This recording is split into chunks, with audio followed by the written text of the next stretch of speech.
Top 5 rap website, you already know what's going on. Vinyl of the week, number 12. Got a very classic album, The Watts Prophets, Rappin Black and A WhiteWorld. This really is probably the earliest known rap album, the earliest known hip hop album, and it's also very lesser known. When people talk about foundation of hip hop, where was hip hop founded, people always go back to late 1970s Bronx, New York.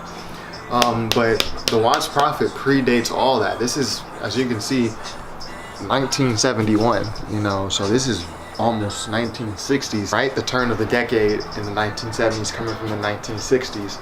And this is, of course, is Los Angeles, Watts, Los Angeles, California. Of course, Los Angeles also being home of the very first hip-hop, all hip-hop radio station, 93.5 KDAY. Watts Prophets, this is a piece of hip-hop history we have in our hands right here.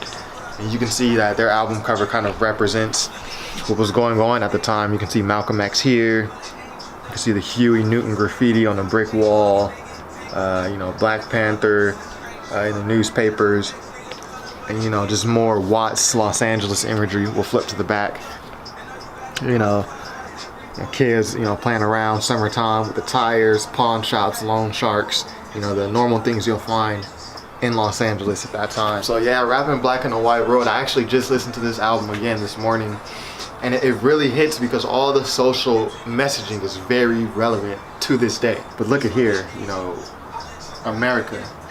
Look how that's spelled, you know. So you can see kind of where Ice Cube got his America's Most Wanted influence from, you know, spelling it with the KKK, capital KKK. Richard Dudeau, rest in peace, performed that track. It's The Watts Prophets. It's composed of Dee McNeil, Otis Smith, Anthony Hamilton, and Richard Dudeau.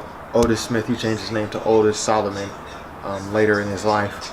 But those are The Watts Prophets. I believe they're all still alive too. Richard Dudeau, he did pass away. Dee McNeil, she's the female in the group. And Otis Smith is probably one of my favorites of The Watts Prophets. He did the track Watch Out Black Folks, very strong. Hello Niggas, very strong. And you hear Hello Niggas sampled in hip hop songs to this day. I think Kanye West has sampled that a couple times in his Good Friday series. A Pimp, this is a very good track. And I also want to draw attention to this track, What Is a Man? Because, you know, this album is very free-flowing. It plays very well in transition. The tracks come after one another in a very natural way. It's ordered in sequence in a very intentional manner.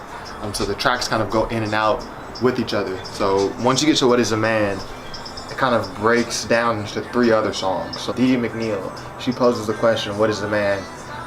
And Otis Smith, Richard Dudeau, and Anthony Hamilton in the following 3 tracks, A Pimp, Tenements, and The Master, they kind of go into that and break down what they feel a man is, and how a black man is in America, in this society. So it's just very masterful pieces of work.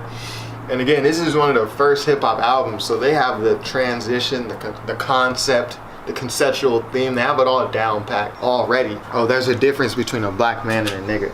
This is by Dee McNeil, and this is kind of her going in on what you would call, you know, the Uncle Toms, you know, the black folks who feel they are better than, you know, their own people because they've come across a little bit of money, or because they've been accepted, you know, by the whites or whatever.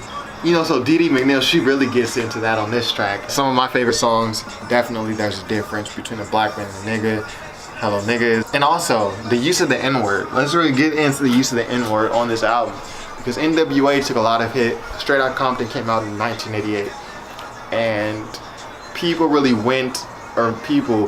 mainstream America really went in on how often they used the N-word on that album. It was like a big deal for them because they had never seen it before. The Watts Prophets used it very frequently. This is 17 years before Straight Outta Compton. Straight Outta Compton again, 1988. The Watts Prophets, Rappin Black and A WhiteWorld is 1971. Pioneers. So yeah, hello niggas, there's a difference between a black man and a nigga. Otis Smith. Oh, hello, watch out black folks. A Pimp.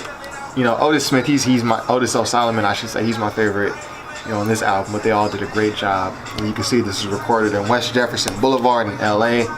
You know, that site is still there. So this is a piece of history. Shout out to the Watts Prophets. This is a piece of hip hop history. Rappin Black and A WhiteWorld. Top 5 rap website, Vinyl of the week, number 12. Peace.